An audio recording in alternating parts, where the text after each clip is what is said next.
And lastly, I am as horrified as you are by the atrocities made sometimes by Christians, like in the genocide in Rwanda.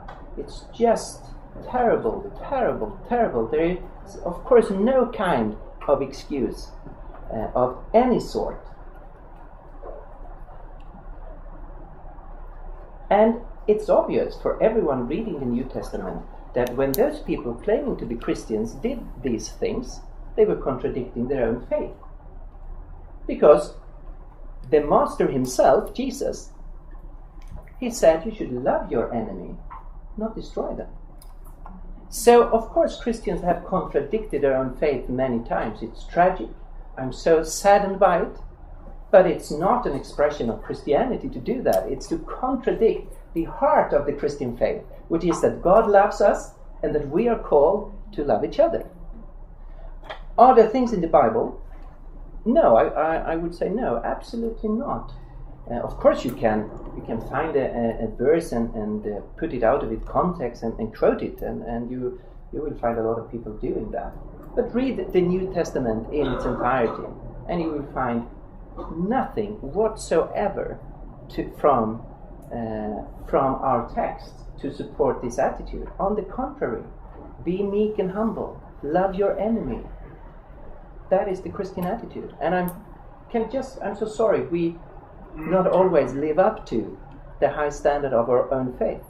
The glorious thing, I think, is that there is really one who did live up to this standard, and that is Jesus Christ, and that is why I'm a Christian. I'm so impressed and transformed by his life. Cominciamo, I think.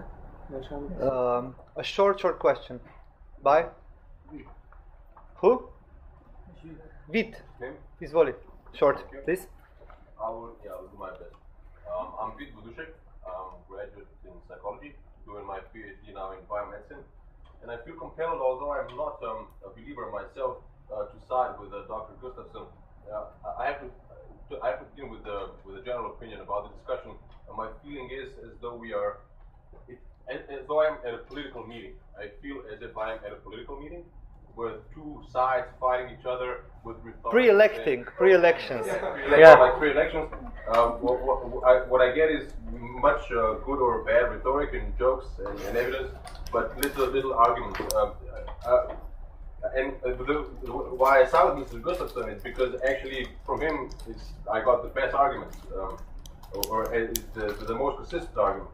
That's not the question. I'm sorry. I'm going to the question right now, but I have to set the field, because the problem is that the questions until now had set the field as though we are talking about either or Christian against atheism. And as far as I'm concerned, this is not the way. It's not my opinion. This is the way to get the best results. For me, to get the best results out of this debate is from the start is what can we gain from either.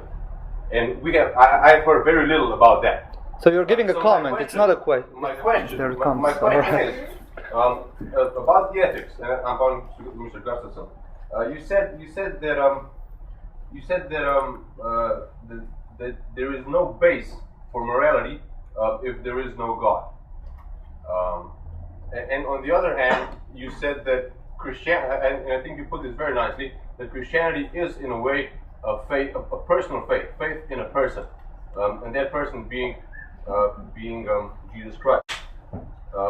Now, we all know that the ethics that come from Christianity have been changing through time, and so that even this personal faith is in a way an emancipatory faith. I mean, it emancipates itself through time. Now, my question is it necessary?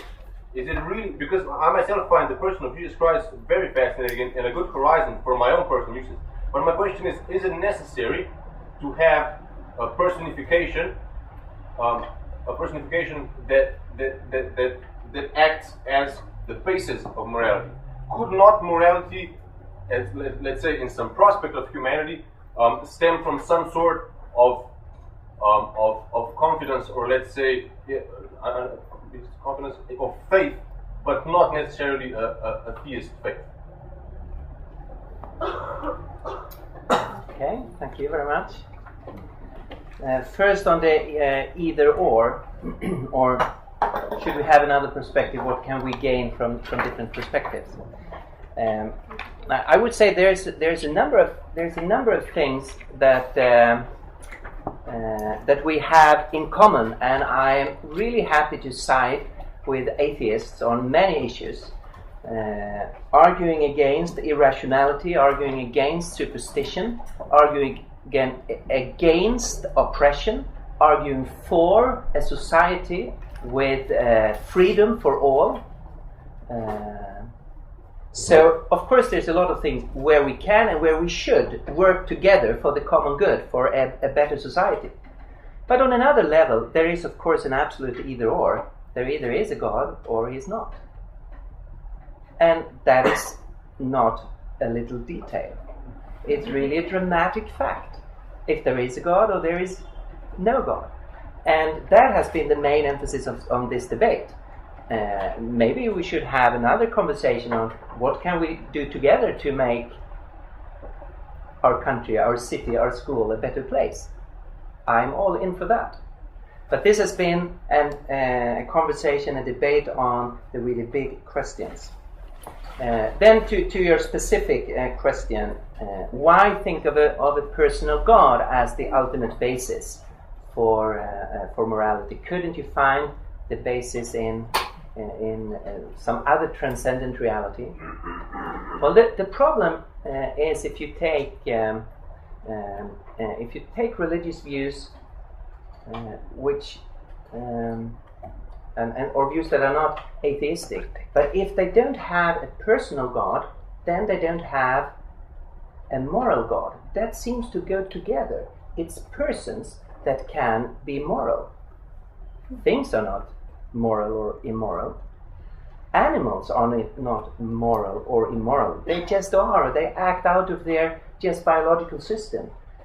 It seems to be a connection between morality and personhood. And therefore I would say it is actually the monotheistic faith who says there is a personal God who actually gives us a real basis for morality. Short comment, and then we finish. Because otherwise, Mr. Gustavsson will miss his own lecture in Celica. We have to finish. Comment. Well, okay. So you said a couple of things about you said that animals don't have morals, they only instincts. That's first of all, the word animals encompasses also higher primates, and higher primates are not only instinctively living; they have moral patterns, moral behavior. If you read the modern studies about moral behavior of higher primates, you will change your mind. So there is people and animals we are animals, but this animal calls itself non-animal, human being, which doesn't mean that we have something and the rest of the world doesn't have anything. It's a continuum of morality, because the complexity of the brain is increasing as you go higher and higher on the evolutionary ladder. As for the question from Vit, what can we get? What good things can we get from theism and atheism? We have all seen theism and atheism, what both of these systems, let's call it, have done until now. And you can make up your own mind after you walk out of this beautiful room, who did what, and when, and why, and for what reasons. If you act dogmatically, what do you get then? If you act non-dogmatically, reasoning your actions, all the valuables, and then what you get. So decide for yourself which is more humane. Thank you. I thank both our guests, Mr. Gustavsson, Mr. Szabom, for their interesting... Yes, thank you so much. You're my best assistant I ever had. Thank you, the audience. It was quite some time that we kept you here, and we see you in Celica in 40 minutes for a lecture of Mr. Gustavsson. Thank you very much. Thank you.